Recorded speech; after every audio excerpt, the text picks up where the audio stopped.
What's up, everyone? Welcome back to Garifuna Wealth, where we talk about business, finance, and personal development. Today, we have a very particular guest with us, someone who will be sharing a lot about the film industry. Pleasure to have you today, Gatehi. Thank you for having me. Welcome so much. We could start with a brief introduction of who you are. Tell us what you do. So my name is Gatehi, as you have said. I am a freelance filmmaker as well as a studio manager here in Nairobi. By studio manager, expound on that. What type of studio? How do you manage? Okay, so I own and manage this studio. It's called LMK Studio. And basically we have a facility that is a rental facility where you come and set up your shoots, whether it's photo shoots or video shoots. And we charge per hour for that. Was this always your plan? Like when you started maybe studying in campus, was this your final end game? So it's never really been an end game of sorts. I have been in the creative space for a while, even before campus. Basically, it's a combination of just enjoying this as a field, photography and videography, and just expounding on ways I can turn it into a lifestyle. Let's get into the business aspect, how you make money out of it. So freelancing and self-employment can come with challenges. How did you transition from learning a craft to making it a business? So for one, you never actually stop learning the craft. Even just like this week, I learned something new about the editing process that I can apply in some of my clients' work. So the learning is still always there. But transitioning it into a business is more about finding niches that people want you to produce work for. So for me, it's corporate work. So stuff like corporate events where people have panel discussions, stuff like music videos and the like. And you just get into that business from creating work. It starts by creating work for yourself, which then incites other people once they see that work to generate work and creative work for them. Then it just spirals from there. Like somebody else sees that work, they want work from you as well, then it just keeps going. Actually, that answers my next question. I was going to ask you how you find clients. So it's usually referrals, posting. Yeah, so how we find clients, specifically for the freelance filmmaking business, there's multiple avenues for that. There's, of course, as you said, word of mouth and social media. I have a website for that, and yeah, basically it's a combination of those, but I do think word of mouth would have to be the primary source of at least serious clients. Social media is a bit more of negotiative clients and mostly just marketing your work really out there, which then gets people talking about your work, and then that's word of mouth rather than just direct DMs to your social media. Okay. Yeah. So why filmmaking and studio management? What led you to that idea? The initial idea to the execution rather? So there wasn't really an idea per se. It's more so the history of how I just grew up around this kind of stuff. My late father had his own camera equipment, some video cameras like the ones with tape. He had a film camera for taking photos. So growing up around that stuff, already the interest was there because that was like a magical technology. Growing up in the 90s, that stuff was mind-blowing. And then just being around that and then also being in creative fields as well. Because in school I excelled in just art, music, and IT, and photography is kind of like a culmination of all of those things. True. So that I could do it as a source of income is what led me to be here. Because when I got to college, my parents were still like, you should find like job perspectives. I had that IT aptitude, but I didn't really want to get into coding or computer science or engineering. Stuff, it seemed like a bit daunting to me. So I wanted something that could mash creativity and IT as well. And I'd already started just doing photography as a hobby, kind of. Like in high school, there's people who have like these small cameras, call them point and shoot cameras. So I used to just take a bunch of photos already before getting to college, and just continued doing that until at a certain point we're like, hey, can you do that for work, like for money? So that's how it just transitioned. So I was just doing it for a long time, and then someone's like, hey, I'll pay you to do that. Okay, so let's talk about initial investment. By initial investment, you need the space, the equipment. How was that for you? Did you take a loan, maybe a friend? Okay, so for the investment specifically for the studio, that came from my mother, who has worked very hard as a single parent, basically making sure that me and my sibling had a way to basically have a life that in a way that we're comfortable working. So she just asked us like, what do you want in a way that it's gonna generate revenue for you, in regards to what you actually want to do, instead of like me forcing you to go get an office job and like be not so happy with what you're doing. So my suggestion was a studio space, and that was just like unanimously agreed amongst my brother and my mom. It's just like, okay, yeah, this is something that has business. I was already using other studio spaces at that time, and I was seeing there was potential there. And so it's just like the question of how to execute that idea in a way that kind of made sense in terms of monetary sense. We didn't want to rent a whole office building out to do that, because that would have been very costly. Yeah, it would. So constructing a place was the next best thing. So she basically funded the entire construction, as well as some of the key equipments as well, like the camera, some of my computer parts as well. Those are very costly as well. So basically initial investment. So So if you can invest generational wealth, we call it exactly, that. Okay. So what are some of the challenges you've faced in this space, running the studio, being a filmmaker, freelancing? Can imagine there are days, are there days you don't have work completely? Some of the challenges you've faced. So there's so many challenges with one managing a studio space and being also a freelance filmmaker. From having no work, especially when we started out this establishment, there was like no influx of clients at all. I think I really did need to adjust the rates at that point to like incentivize people to come over, and also it wasn't very equipped as well, so it wasn't really enticing to creators to actually come and use the space. But once I started adding to it and adjusted the rates accordingly, then we started getting an influx. Now the opposite of that is having too much.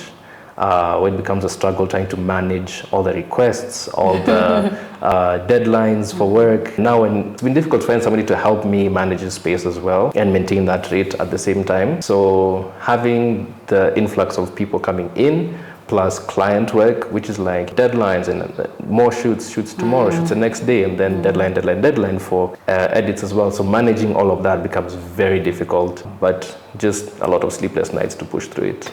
So that's how you manage it. A lot of sleepless nights. So I guess you've explained that you've seen a rise of in demand from the beginning up to now. How's the journey been? Just briefly explain how the journey has been from the starting, some of your most highlights where you knew, okay, clients are coming in now, the studio is picking up, I'm making good money out of it. So in regards to the journey for the studio, it's been an interesting experience, especially because we started the construction of the space and completed in like mid to late 2019.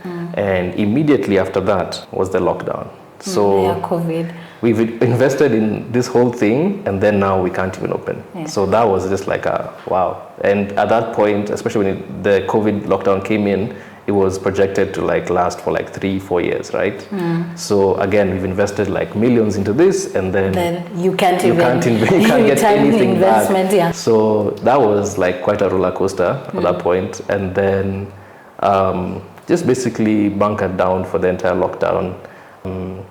And then once it got lifted, did a few freelance gigs here and there to try and like now fund the equipment, the lights, any auxiliary stuff, furniture, things like those, which paid off in the end, because now we're able to actually like now open.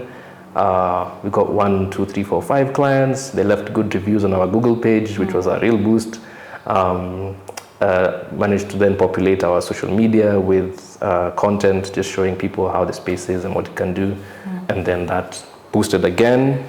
I think what also helped was having my own personal platform as a filmmaker, already having other filmmakers locally who follow me, other photographers already follow me, seeing that and being like, oh, I'd actually like to use a studio space by Gatahi, because he's been in the industry for long and probably knows what we would need. Yeah, that's true. So what about that climax of the studio? Let's talk about let's divide it into two. You tell us the climax of your film work, because I imagine for you to network and know other people, your work to be known. And then so the climax of your film work, and then the climax of your studio. So I'd say for the film work, it would have to be somewhere around 2018 is kind of where it was like, oh, this is like now serious.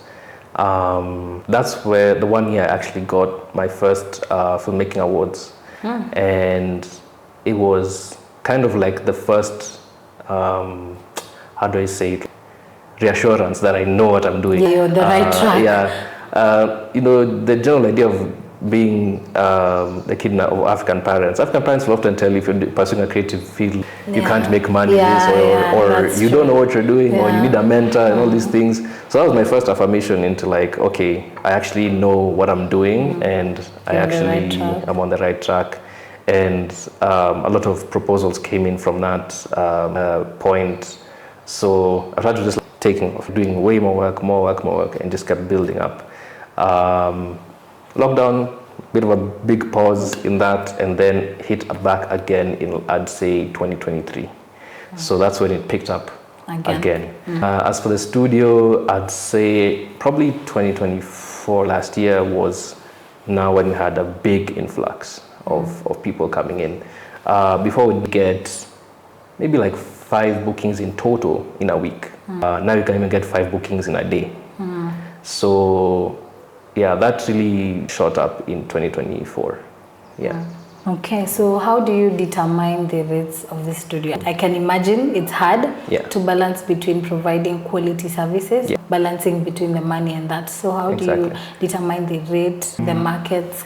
So it's just a mixture of looking at what other studios are operating at, what they offer, and seeing how we can be similarly priced in a way that is kind of competitive, in a way that it's what we offer is similar, if not better, than what other places will offer you, and also doing it without having to charge extra rates or fees, so that it's a bit lucrative to people. And because this is now a family-owned place and we don't pay rent, at least we can have it at a certain point where it's enough to pay the bills, especially electricity, and also be profitable in a way that kind of pays for other things. Because for this particular venture, the studio, it only assists me with groceries, clothes, like basic stuff that for most people would eat a chunk of their salary. This kind of is that saving grace that comes in and basically makes it that I can live comfortably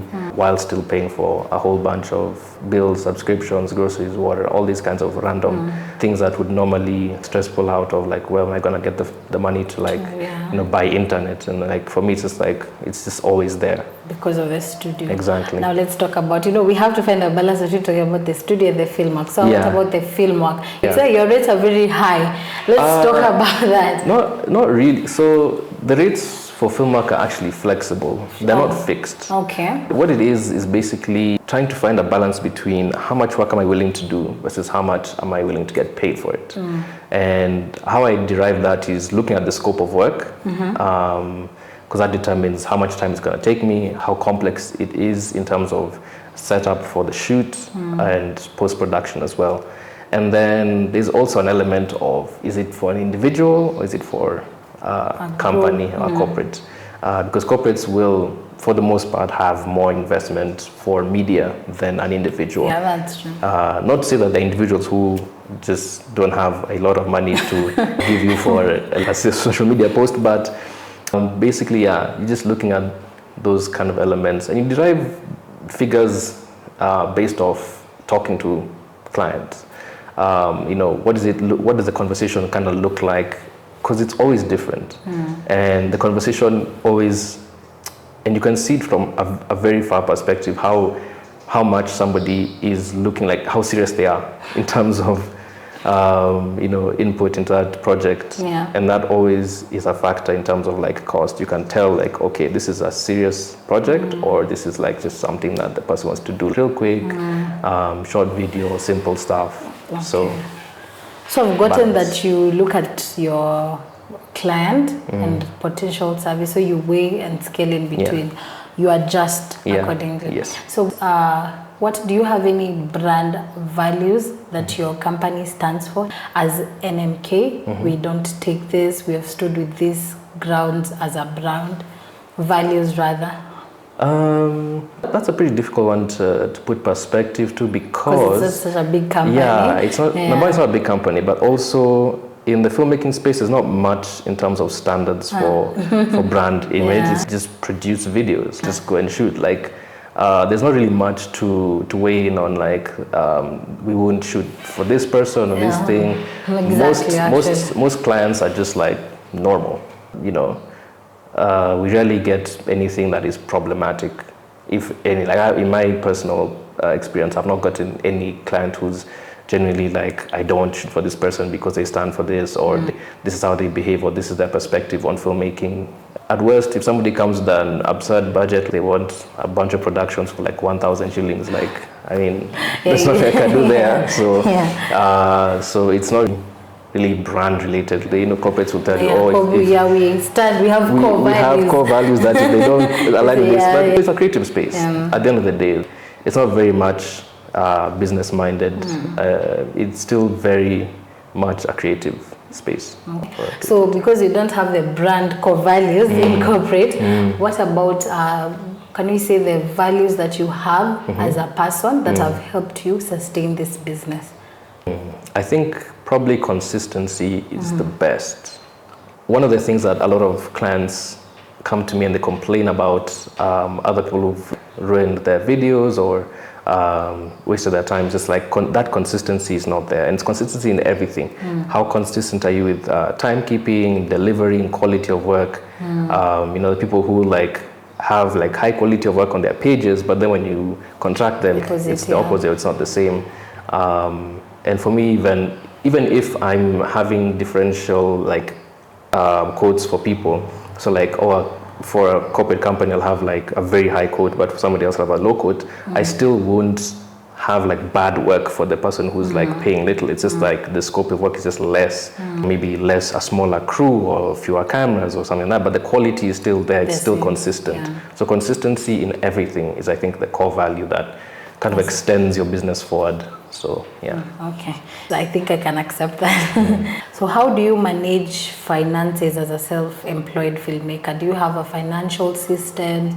Is there times that you lack money? How do you handle your finances in business? So, unfortunately, as a creative, and I know most other creatives will agree with me on this, when it comes to business side of things, we're very lackluster in that part. Most of us like just outsource somebody who's like a financial advisor or somebody who can help us do that. At this point, it's mostly just recommendations from my mother and some of her sisters, because they're very well business-minded people. Just like investing in money market funds, into circles, and just like basically the key advice is like saving. Put it in investments that actually like build over time. And for me, one of the safeguards that I have is having a certain amount in my account that I will never go under. So that's basically my very simple financial structure. I don't have like ads and then like somebody running my books and it's just like, or taxes. It's just like, as long as my income is in order, I'm able to pay bills and I'm not like at a net negative. And I know at what point, like if I'm buying things and like I hit a certain point, I'm like, okay, and then continue. So I always have a backup fund plus other investments in like MMFs and circles just to build wealth over time that I don't touch. So that's about it. Like it's not so complicated. It's so complicated. It's not deep stuff. No stock market portfolios and all this. Nah, it's just the bare minimum basic stuff. Okay. So filmmaking, the digital space, everything is changing so rapidly. How do you stay ahead in such a competitive industry? Any habits, routine? So for me, it's one of the easiest things to do is just to follow trends. Like right now we live in an age of like TikTok and Instagram Reels, where it's so easy to see something going viral and you just like replicate it. But instead of just like copy pasting the thing, when you make it a unique and well done perspective, it actually like matches the growth of that, the virality of the whatever is going viral. So using social media as a tool to boost your, what's that I can use to boost like your relevance. I think it's one of the easiest ways to do it. yeah, just staying relevant on social media. I think for now that's like the best option people have, and that's pretty much it.